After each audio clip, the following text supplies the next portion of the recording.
Shemai friendy eye, and welcome back to my channel. My name is CaitlinAnwyn for anyone who's new here, and let's get back into building in Planet Zoo. And this is going to be the last part of the underwater zoo speed build series.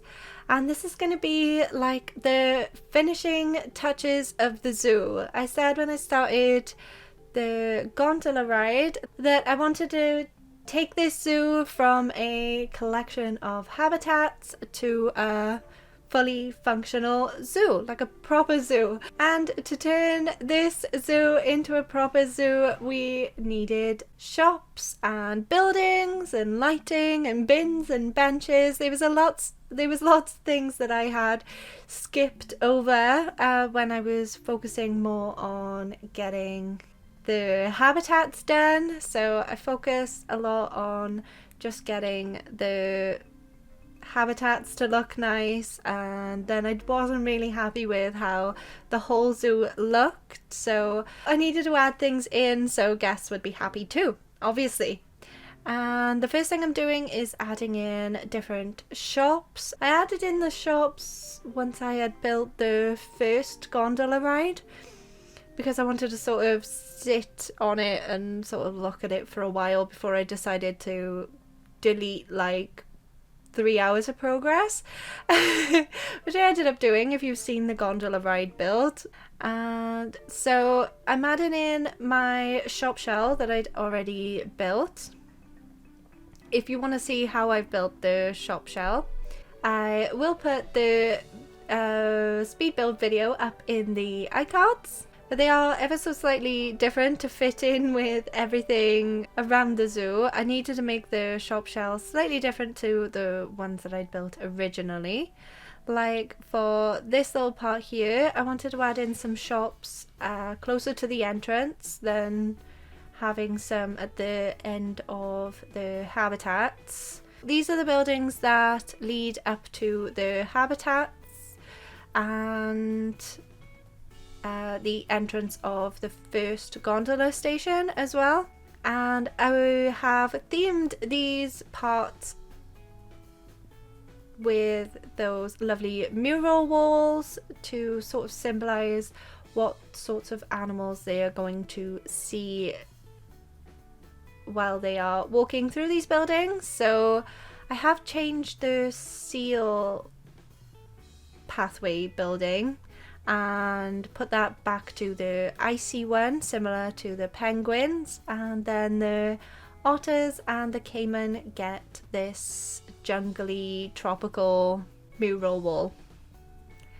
And like I said, I was a little bit not lazy, but I just didn't really have time when I was building these habitats to concentrate on the walkways towards the habitats. So this is what I'm doing now to make the guests have like a nicer experience. I wanted to build walls around the pathways. One, so it didn't look like they could fall off the pathways, and two, just to hide some of that ugly terrain that is caused by using the tunneling tool, with the path tunneling tool, to get it to go underwater and underground. It cuts through the terrain, and the terrain doesn't really look the nicest around the paths at all. So what I decided to do instead is build some walls around the paths to make it look a little bit nicer for the guests, keeping with the blue theme on these entrance paths. And I sometimes use panels to block off the stairways, but because this stairway and path entrance was quite straight, I could use the regular wall panels. And then I didn't like how that like area there was still showing through the glass roof. I like the glass roof, and I like keeping the buildings kind of similar to each other and having the paths different, but I didn't like how you could just see straight through to the weird terrain that I just tried to hide for the guests. Because the guests can now see above the buildings because of the gondola ride, I wanted to block that off too. So I've used some flooring as well. It's a little bit awkward to fit it all in and not have bits sticking out of the habitat walls as well. Especially because we have like this very square swimming pool style water habitat. I didn't want the blue walls poking out of the tiled walls, the tiles, the bricks, whatever it is, like the edge of the pool, because this one was lined. I didn't want the walls sticking out, so it was a little bit awkward, but I used a panel to cover some gaps, and then I added little caiman signs by the entrance to the habitat. I thought that would be fun because it's like a sort of warning and like a little sign to show which habitat they're going in as well.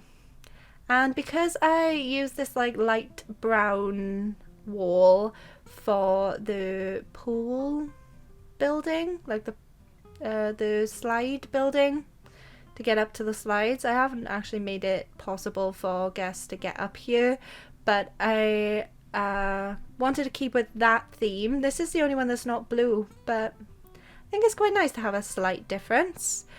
And the whole path for the otters is very curved because I wanted to match the curvy river that the otters live in.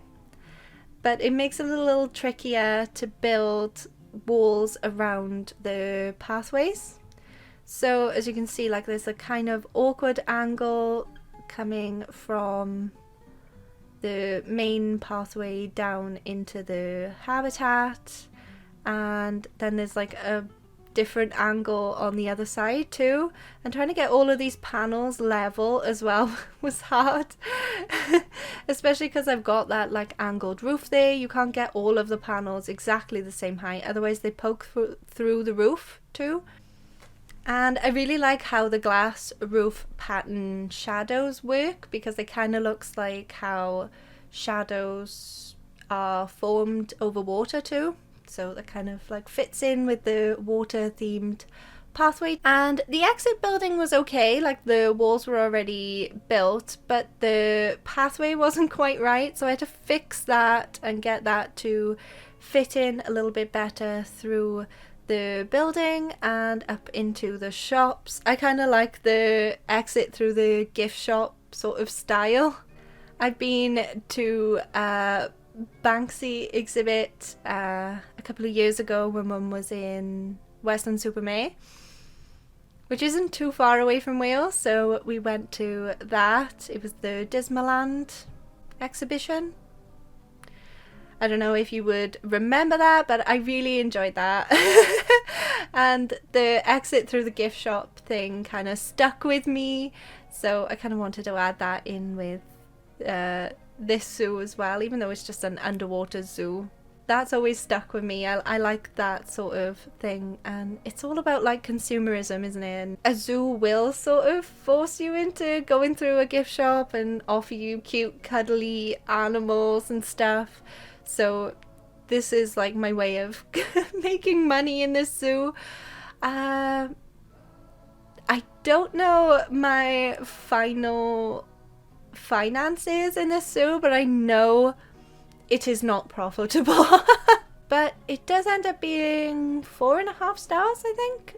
I didn't focus on that much, but once I'd got some marketing in, the zoo does end up being 4.5 stars. The only thing that is letting it down is the animals, unfortunately, but I can't really help that. I'm only adding in the aquatic animals, so they're not super high rated animals, but that's okay. So going on to bins and benches, because I suck at remembering adding these. I kept with the white and blue theme in these main walkway areas, and then I thought to make a little bit extra profit, I would add in some vending machines, because I forget we even have these most of the time. Because there's very little entertaining things to look at in these buildings, because I don't want the guests to see the outside world. I want them to feel like it's the year 3000 and everything's underwater. So I wanted to add in some bins, benches and vending machines, just to help the guests out a bit and make them feel a little happier. They could grab some food as they're walking towards the habitats. And I had themed this area towards the otters in that mural thing, but I was thinking it was just getting a lot and it was just too much to add in all of those mural walls. So I decided to only have the mural walls on the main walkway areas and then have just plain blue wooden walls for the entrances to the habitats, so guests would know that there's a habitat coming up too. And this is when I themed the seal area back into the Arctic sort of mural walls to match in with the penguins, and because we had the caiman and otters having the jungly theme, I wanted this part to be Arctic. And then once you get down into that like stairway part, that's all plain blue. Then because I changed the gondola stations, I then had to change the walkways towards this shopping area. I was keeping these shops there for the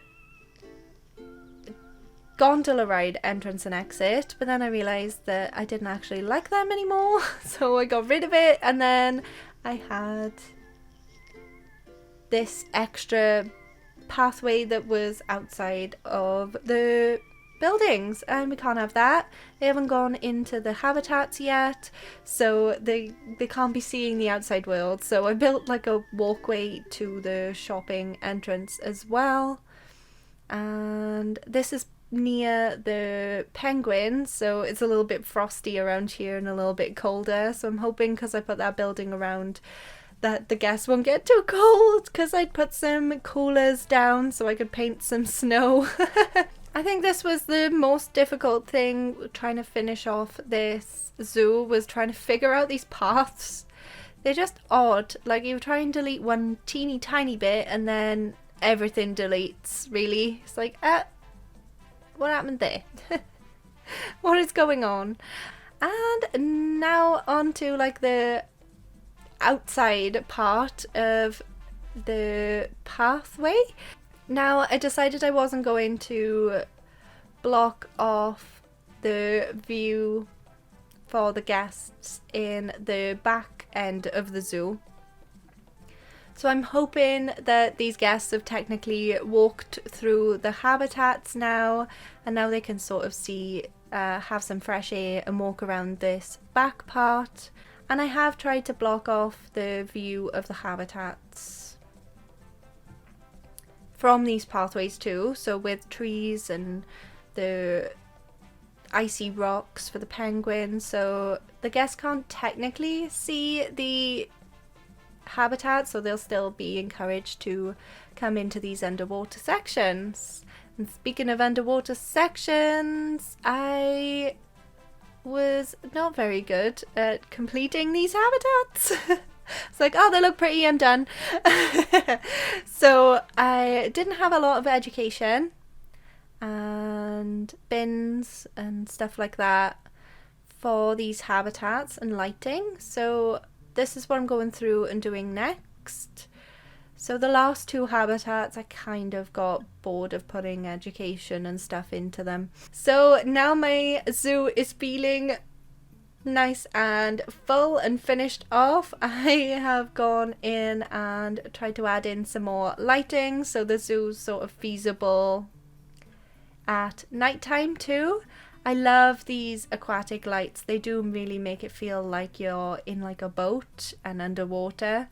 It's just the sort of nautical lights. And for the otter habitat, I used the same Arctic lights, those like bauble ball looking lights, and coloured them green to match in with the mossy rocks that I'd placed down. But as you can see, once you make it into nighttime, those green lights don't really light up much. So I've used these lights and sunk them into the floor a little bit to add in some floor lighting too, just to brighten up the place a little bit. Otherwise it does look very creepy with those green lights. And for the swimming pool, abandoned water park swimming pool, I wanted more industrial looking lights. So these overhead ones coming from the square tunnel, so they're all straight and rectangular, which blends in quite nicely with the square rectangular tunnel. And then these lampposts, which are just regular Planet Zoo ones, like base game ones, were nice because they look like bubbles because they're circular. So I've added those along the main pathway at the back of the zoo as well. And we're almost done, like everything's sorted out. I probably could have added more in, but like I said in the last video, we are having an update and a brand new DLC next week. So I wanted to finish this zoo off this week and get everything ready for the Southeast Asian Animals Pack, which I'm super excited for. I cannot wait to get in and look at all of the new animals. We're having pretty much double what we've had in previous DLCs, so I'm super excited about seeing all these Southeast Asian animals. So I want to get that all ready next week and have this zoo all finished off. This is pretty much my first completed zoo. I have tried one other zoo in sandbox mode, but it was definitely not this much detailed and definitely didn't look like it could be a real zoo. It was just a bit of fun for me to go through all of the different animals and theme different areas. It didn't feel like a zoo. Oh yeah, and I added ATMs in. So there we go. This is my pretty much first finished zoo and I'm super proud of it. I'm glad I added in these final touches to make it feel like a proper zoo, because that was my goal for the past couple of episodes. What has been your favourite part of this zoo? Oh, it's hard to decide. I don't know. I love the seals because that's inspired by my favourite Welsh beach, Barry Island. And I really loved the abandoned water park for the caiman. I love water slides, and I love that that is inspired by a real life water park that is infested by alligators. So the caiman kind of fit in well with that. I don't know, it's so hard to choose. Let me know what's your favourite, and I'm gonna leave it off there. I hope you have enjoyed this underwater zoo speed build series. I hope you've enjoyed the year 3000. I can't believe it's all done. And I'm looking forward to checking out the Southeast Asian Animal Pack next week, and we do have some new timed scenarios. I'm not sure whether I really want to do them though, because they're super stressful to do, but there we go. I am gonna leave it off there. If you enjoyed this video, smash that like button, and if you haven't already and you would like to, it would mean a lot to me if you could subscribe and hit the bell to be notified whenever I upload a new video. I upload on Wednesdays and Saturdays. Thank you so much for watching. I hope you have a wonderful day, and I will see you next time. Goodbye.